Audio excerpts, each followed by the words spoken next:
Bonjour chers frères et sœurs en Christ, que la grâce, la paix et la miséricorde de notre Seigneur Jésus-Christ vous soient abondamment multipliées. Shalom et bienvenue dans cette nouvelle vidéo de 7 minutes de pain quotidien du 31 juillet 2026. Nous poursuivons notre lecture dans le livre des Actes des Apôtres, chapitre 16, et nous allons lire aujourd'hui le verset 1. En effet, nous sommes arrivés au chapitre 1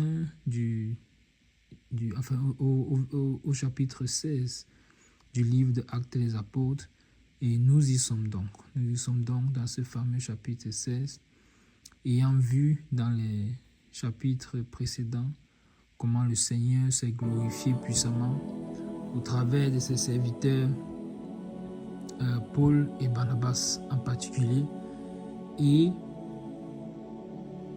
même si à la fin du chapitre 15, ils ont dû se séparer, le Seigneur les a quand même utilisés puissamment dans toutes ces contrées païennes où ils sont passés et ont annoncé l'évangile du Seigneur, la bonne nouvelle de l'évangile.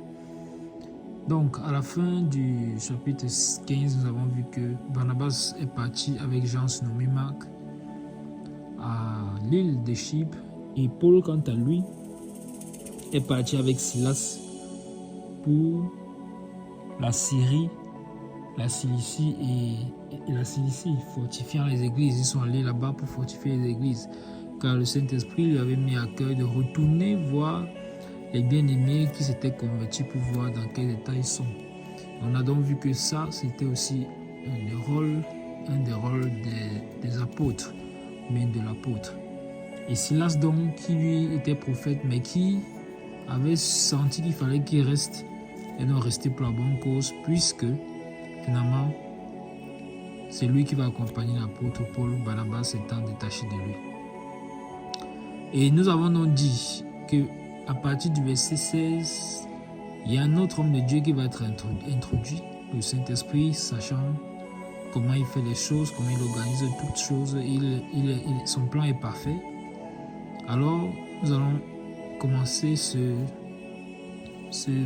chapitre 16 et nous prions que le Seigneur nous enseigne et nous instruise encore pendant que nous avons fait la lecture de ce chapitre 16, qui certainement lui aussi est très riche.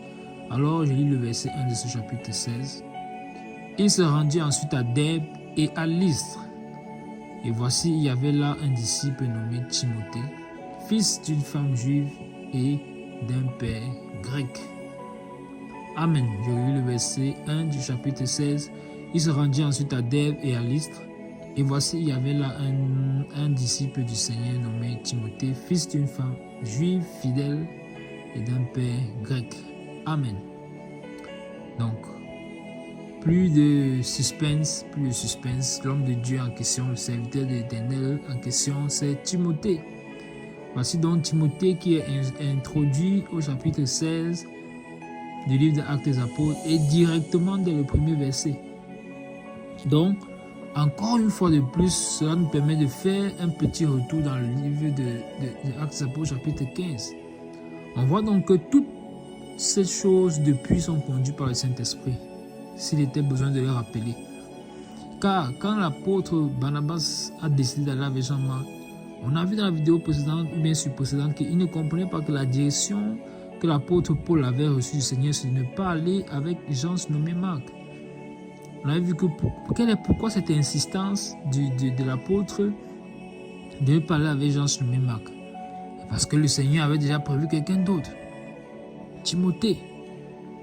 Donc, le Seigneur avait prévu quelqu'un d'autre, Timothée. Et voici donc Timothée qui est introduit directement vers le premier verset. Et l'apôtre Paul qui a donc dit, retournons voir les frères à qui nous avons annoncé l'évangile pour voir dans quel état ils sont. C'est le Saint-Esprit qui a mis cela. La confirmation est encore plus évidente. Sachant qu'en retournant dans ces contrées-là, qu'est-ce qui va se passer? Ils vont rencontrer le frère Timothée et c'est là que lui aussi, son ministère va commencer. Ou bien va se perfectionner, commencer à se perfectionner. Lystre et Derbe, dont on parle ici au verset 1, ce sont bel et bien des contrées où l'apôtre Paul a été avec Barnabas. Ils ont été persécutés dans cette contrée-là, mais ça n'a pas empêché qu'ils y retournent quand même. Pourquoi? Parce que là aussi, un apôtre ne fuit pas ses responsabilités. Ils sont retournés et donc, voici Timothée qui s'y trouve. Il est donc légitime à l'apôtre Paul.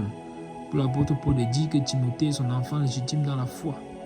Parce que c'est lui qui a établi l'Église, bien qui a fondé l'Église dans ces différentes contrées.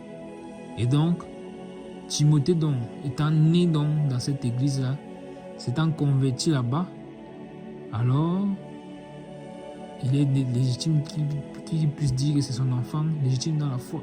Et à partir de là, on commence déjà à comprendre à partir de ce verset 1 que le Seigneur va justement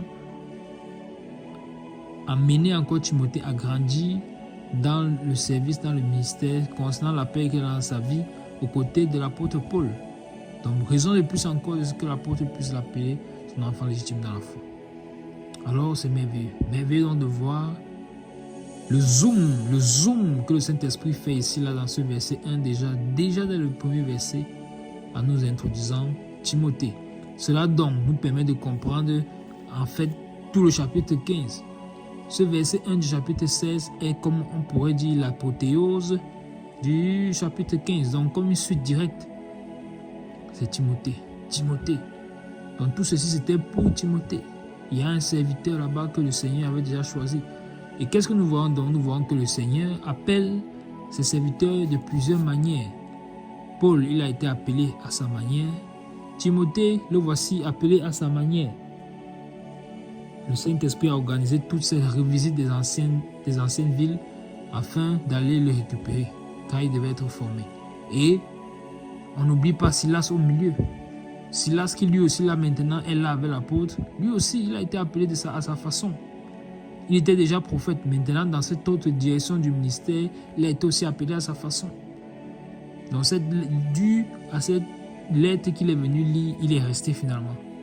Et le voici embarqué avec l'apôtre Paul pour une nouvelle aventure où sa foi va certainement être fortifiée. Il va certainement grandir dans son ministère et dans d'autres ministères encore. Alors, gloire au Seigneur pour sa parole qui est la vérité et qui nous permet encore de comprendre donc la suite logique qu'il a voulu nous donner. Timothée donc introduit et on signale qu'il était fils d'une femme juive fidèle et d'un père grec. Donc il était, comme on peut dire, issu d'un mariage mixte, mais sa mère était femme juive fidèle. Et plus tard, on verra encore d'autres choses le concernant ses parents dans la foi, ses parents maintenant charnels dans la foi, comment eux aussi ils ont persévéré dans la foi. Alors le Seigneur avait déjà fait des choses, avait déjà préparé le chemin. C'est merveilleux. Nous allons nous arrêter là pour aujourd'hui et voir la suite dans la prochaine vidéo par la grâce du Seigneur. Que la grâce, la paix et la miséricorde de notre Seigneur Jésus-Christ soient abondamment multipliées. Shalom.